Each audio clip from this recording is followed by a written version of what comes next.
สบายดีทุกคนเมื่อนี้เราได้มาออกมาตลาดเนาะชิมาซื้อของใส่บาตรพ่อแม่พี่น้องเพราะว่ามื้ออื่นเป็นวันศีลวันพระเนาะเราก็ออกมาหาซื้อน้ำนมขนมเนาะแต่ส่วนของกินนี่บ่ฮู้ว่าสิเอาหยังเพราะว่ามันบ่ค่อยมีแนวกินปานใดเนาะแถวนี้มันบ่ค่อยมีแนวกินขายบ่ฮู้ว่าสิเอาหยังส่วนรายแต่ละงวดที่เฮาไปวัดเฮาสิได้แต่นมขนมเบิดเท่านั้นเนาะของกินบ่ฮู้ว่าสิเอาหยัง มากับสาวเจลเนาะทุกคนเฮาก่อนก่อนมาเฮาก็พากันกินน้ำผุละแก้วน้ำซาเขียวเนาะอากาศมันร้อนกินแล้วก็ตอนแรกน่ะก็ไอนอนจนบ่อยากหลับแต่ว่ามื้อแรกก็จน11-12 โมงถึงหลับแล้วก็ปวดหัวพ่อแม่พี่น้องเลยปวดหัวเป็นชีวิตประจำวันเลยปวดแบบบางมื้อก็ปวดข้างเดียวบางมื้อปวดสองข้างกินยากับบ่เศร้ากินเศร้าแล้วก็ปวดใหม่อีกมื้ออื่นค่ะเนาะแปลว่าเฮาพักผ่อนบ่เพียงพอนะเฮาพักผ่อนบ่เพียงพอบางทีเฮาเสือบรับไปแล้วแต่มันไอมันก็กระตุ้นความตื่นเฮาขึ้นมาไอแล้วก็นอนเปิดสิรับจนว่าเที่ยงคืนได้ก็ได้นอนบ่อิ่ม8 ชั่วโมงทุกคนเลยหน้าก็สิเป็นแบบเศร้าๆมองๆเนี่ยเนาะไอกลางคืนมาแล้วไออากาศเย็นเนี่ยก็ไอเนาะร้อนบางทีก็ร้อนหนาวๆเนี่ยก็บ่ฮู้เนาะทุกคนแบบว่าสินอนรับแต่ก็ไอบางทีก็ร้อนแต่ก็นอนบ่อยากรับมื้อนี้อากาศร้อนแฮงทุกคน35-36 องศาเนาะก็ปวดหัวอยู่เดี๋ยวนี้ก็ได้ทุกคนเลยอากาศร้อนอยู่ไสในร้อนทุกคนแต่ว่าอยู่ลาวเฮาอยู่บ้านเอาในร้อนแฮงเนาะร้อนแฮงปวดหัวออกไปไสก็คือแดดร้อนอันนี้ก็มาซื้อเครื่องก็คือบ่อยากออกจากห้องแอร์เลยเนาะทุกคนเพราะว่าอยู่นี่มันมีแอร์เนาะบ่อยากออกจากห้องแอร์เลยเพราะมันร้อนอ้าวแต่ก็จำเป็นได้ออกเนาะเขาซื้อแล้วเขาก็สิได้ออกทุกคน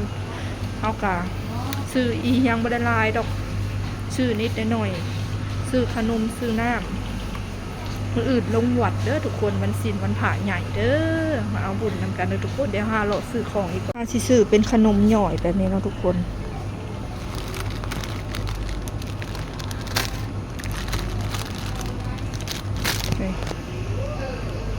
เขาสิซื้อแบบหน่อยแบบเขาแกะแล้วแบบนี้เนาะ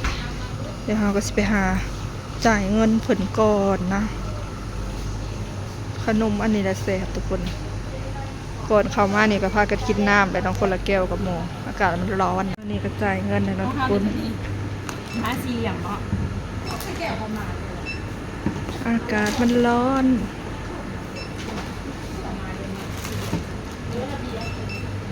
อากาศร้อนแห้งพ่อแม่พี่น้องเอ้ยเมื่อย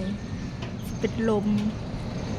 คุณท่านได้กินข้าวเที่ยงเอ้ยก็มาแวะกินข้าวเปียกห้านทางเข้าบ้านห้านน้ำปั่นเนาะห้านที่เป็นขายน้ำปั่นเนาะเราก็มาแวะกินคนเดียวว่าสิกินมาจะรักษาห้านก็จะปิดเลยมากินอยู่ทางเข้าบ้านเลยเนาะมากินข้าวเปียกเด้อทุกคนมื้ออื่นสิถ่ายคลิปลงวัดให้เบิ่งเนาะฝากเป็นกำลังใจฝากกดไลค์กดแชร์ให้เด้อพ่อแม่พี่น้องข้าวเปียกเฮาได้แล้วพ่อแม่พี่น้องมาเด้อมากินนำกันเด้อบัดนี้เดี๋ยวขอตัวปรุงข้าวเปียกแล้วก็กินก่อนเนาะ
สบายดีทุกคนสบายดีตอนเช้าวันพระใหญ่เนาะมื้อนี้ก็ลงมาทางวัดคือเก้ามื้อนี้ก็ได้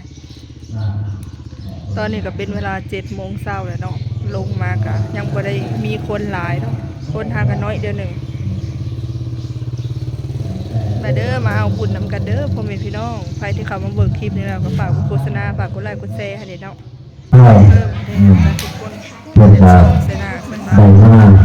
พึ่งใบหน้าจางตาน้ำตาเข้าตอนดับสงกรานต์เนาะสาธุนั่นโยมมาโตสัมมาสัมพุทธัสสะนะโมตัสสะภะคะวะโตอะระหะโตสัมมาสัมพุทธัสสะสัพเพกะเมจารุเปกิริสิตา ใส่บาตรแล้ว ทานาทิตามมาวิธีนาทิตวาโนเนโพ ไอ้ สันเตสะสะภะระตุเตสะยามังคารานิ กลางคืนจนบ่ได้รับก็ได้นอนพ่อแม่ มาวาติเลตะนาทิโนติตาตาปารันติงโคลัปปนาลาวากามัทธานะคังคันติสุตาตาวิธีนาสิตวาโมเมนโพตันเตสะสะภะระตุเตสะยามังคารานิ นอน นาลาภิงคาสาวรังอาภิอัตตะภูตังสาวกีจัน นี่ช่องสาวสำน้อยลงมาวัดนำมือเลยตอนนี้ใส่บาตรแล้วแล้วเนาะทุกคนเตรียมเก็บบาตรเข้าไว้แดดพากันนั่งบังเสา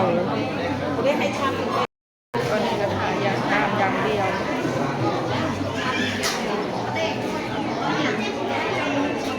ก้อน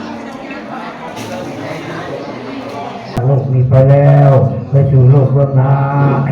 ถ้าได้หาบุญภูมิขน้อย ได้อุทิศให้แล้วในวันนี้ก็จงเป็นภูมิมีสุขถ้าตกทุกข์คอยพ้นจากทุกข์ถ้าว่าจะไว้สุขแล้วคอยสุขยิ่งกว่าเก่าตราบต่อเท่าเข้าสู่ปณิพานในอนาคตการหน้าเบื้องหน้าผลเถิดยิ่งกว่าการเองครอบครัวเท่าเทียและพ่อด้วยอ้ายเอ้ยน้องได้เห็นตนนำแม่ใหญ่เล่หนึ่งตนขาวาได้หักผลบุญที่เท่าเทียและเอ้ยน้องได้อุทิศแห่ในวันนี้ขอจงเป็นภูมิสุขถ้าตกทุกข์คอยพ้นจากทุกข์ถ้าว่าจะไว้ทุกข์แล้วคอยทุกข์ยิ่งกว่าเก่าตราบต่อเท่าคันอาบานานิมินาปุญญาตัมเมนะอุปาสานาโกโนตาลาอาจาริโยปะกาลาจามาตาติตาจานาตาตาปิญญามามังสุริโยจันติมาลาตาโกนาวันตานาลาปิตาปุขามาลาจาริตาตาตุโลกาปานาปะเทวตานาโนตตามาโนตตามัตตตาเวนิตาปิตาสัพเพสัตตาสุขีโยตุปุญญาเนตัตตาตาเมเมสุขังปฏิวิตังเตโตวิปัมปะเปทาวมาตังตังอิมินาปุญญากัมเมนะอิมินาอุทิเจนะจักิปังสุราเปโตอัตตมุปปาทานาเสธานังเนสัตตาเนหินาธัมมาเนวานิปานาโตกามังหัจจันโตสัพพะทาเนวานัตถาทาโตภาวิอุสุจิตังปฏิปันโนจันเลโกวิริยมินามาลาและปันโตโลกาสังสาธุมิเดเยสุมิพุทธาภิปาวาโลนาโภตัมโมนาโภวาโลตาโมนาโภปัปเปกะโภโตตาตังโกนาโภตาโลมามังเตโตตานาโนภาเวนะมาโลอาสังเวทันโตมาตาตาปุญญากิริยาโนภาเวนะมาโลกาสังเวทันโตมาทุกขปัตตาตานิทุกขปายาปัตตาตานิปายาทุกขปัตตาตานิทุกขโหตุสัพเพปิปาเนโนโอตาวาตาสามิ